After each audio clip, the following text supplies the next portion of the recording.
What chance did a German woman have when the Red Army came? History's answer is brutal and chillingly clear. By the spring of 1945, the Third Reich was collapsing. Cities lay in ruins, the Nazi leadership was fleeing or dead, and the eastern horizon burned red with the advance of the Soviet army. For millions of Germans, this marked the end of war. But for German women, it often marked the beginning of something else entirely. As Soviet forces pushed westward into Germany, they carried with them not only rifles and artillery, but rage. Rage forged by 4 years of total war. Rage born from burned villages, mass graves, starved cities, and families annihilated by the Wehrmacht's invasion of the Soviet Union. To many Soviet soldiers, Germany was not a country, it was a crime scene. And German women were trapped inside it. Liberation for some, terror for others, the Red Army was celebrated across Europe as a force of liberation. And in many places, it was. But in Germany itself, liberation often came with terror. The advancing Soviet troops had witnessed horrors almost beyond comprehension, and entire regions reduced to ash, civilians slaughtered, children starved, women violated. Now they stood on German soil. Military discipline began to fracture. Command structures weakened. Officers, exhausted and embittered, often looked the other way. In towns stretching from East Prussia to the heart of Berlin, German women became the targets of a violence that history would struggle, sometimes deliberately refuse to fully confront. This violence was not uniform. It varied by unit, by commander, by region. Some officers attempted to maintain discipline. Some punished offenders. But patterns emerged, patterns that revealed something darker than isolated crimes. They revealed a collapse of moral order, a wave of atrocities as the Red Army crossed into East Prussia. Reports flooded westward, whispers at first, then desperate warnings. Entire communities shattered overnight. Women attacked in their homes, in basements, in bomb shelters, in barns and stairwells and cellars. Age offered no protection. Girls as young as 12. Women in their 70s and 80s. Historian Anthony Beaver, drawing from survivor testimonies and Soviet military archives, estimates that as many as 2 million German women suffered sexual violence during the final months of the war and the occupation that followed. In Berlin alone, roughly 100,000 women reported attacks. The true number was almost certainly far higher. Shame, fear, and social stigma kept countless survivors silent, sometimes for the rest of their lives. These were not isolated incidents. In some units, officers distributed alcohol freely. Soldiers were encouraged to take what they wanted. Soviet propaganda had spent years dehumanizing Germans, portraying them as monsters, animals, fascist vermin. On enemy soil, that dehumanization became action. For many women, survival meant disappearance. Hiding to stay alive, German women cut their hair short, smeared their faces with soot and ash to appear old and sick, wrapped themselves in rags. Some hid in attics, sewers, cellars, and forests for weeks at a time. Others fled westward, desperately trying to reach American or British lines. Many never made it. The violence was not only physical, it was psychological. Survivors spoke of the unbearable waiting, the sound of boots on cobblestones, the fear that settled in the chest long before doors were kicked in. Some women were attacked repeatedly, sometimes by multiple soldiers in succession. The trauma didn't end when the soldiers left. It followed them for decades into marriages, into motherhood, into silence. Families were destroyed, communities fractured. Entire generations carried scars no one wanted to acknowledge.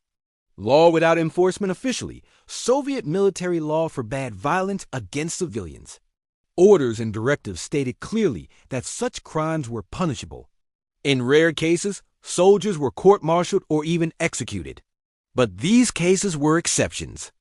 More often, crimes were ignored, excused, or quietly justified as revenge for what Germany had done in the East. The violence was not formal policy, but it was tolerated. And for the women who endured it, the distinction meant nothing. Deportation, a different kind of captivity. Not all German women faced immediate violence. For many, capture meant something else entirely. deportation. Between 1945 and 1950, an estimated 150,000 German civilians, men and women, were rounded up and transported to labor camps deep within the Soviet Union. The justification was simple: reparations. Germany had devastated Soviet industry, agriculture, and infrastructure. Now Germans would rebuild it with their bodies. Women were loaded onto cattle cars and freight trains. Little food, little water, no medical care. The journey alone killed thousands. Disease, exposure, and starvation claimed lives before the trains even reached Ukraine, Kazakhstan, the Urals, or Siberia. Life in the camps once there, German women were put to work in mines, forests, factories, and construction sites. They hauled coal, felled trees, laid railroad ties in frozen ground. Rations were tied to productivity. Failed to meet quotas received less food. It was a death spiral. Typhus, dysentery, tuberculosis, pneumonia. Medical care was minimal or non-existent. Women who collapsed were often left behind. Some froze to death in unheated barracks during Siberian winters. Those too weak to work simply disappeared. Psychological destruction, the physical suffering, was only part of the ordeal. Women had no contact with their families, no knowledge of whether their children were alive. Many were labeled fascists simply for being German. Guilt was assumed. Suffering was justified. Some spent years in captivity. Repatriation was slow and arbitrary. It wasn't until the mid-1950s that the last surviving German women were finally allowed to return home, often to a country they no longer recognized. Hunger in the occupied zones for those who remained in Soviet-occupied Germany. Survival was a daily struggle. Food was seized to supply the Red Army. Livestock vanished. Crops disappeared. Rationing systems existed on paper, but rations were often as low as 800 calories a day. Starvation spread. Women scavenged through rubble, foraged in forests, bartered wedding rings for potatoes. Some ate grass, tree bark, even wallpaper paste made from wheat flour. Malnutrition brought disease, scurvy, edema, pellagra. Food became power. Some women traded their bodies to keep their children alive. Others formed relationships with Soviet officers for protection and rations, only to be branded traitors by their own communities. The winter of 1945-46 was merciless. Thousands froze or starved to death in their homes. Arrests without crimes. Thousands of German women were arrested not for actions, but for suspicion, association with the Nazi Party, employment in wartime industries, or simply denunciation by neighbors seeking revenge. Former Nazi camps Sachsenhausen, Buchenwald, Ravensbrück were repurposed as Soviet internment camps. Women were imprisoned without trial, without charges, without hope. Disease spread rapidly. Interrogations were brutal. Some were released. Others were sentenced to years in the Gulag system. Many vanished forever. The cruelest loss, children, perhaps the deepest wound, was separation. Women deported to camps were forced to leave their children behind. Some children were placed in orphanages. Others were sent to the Soviet Union for re-education. Years later, mothers returned to find children who no longer recognized them or who had died long before. The damage was permanent. A legacy of silence. This suffering was not an accident.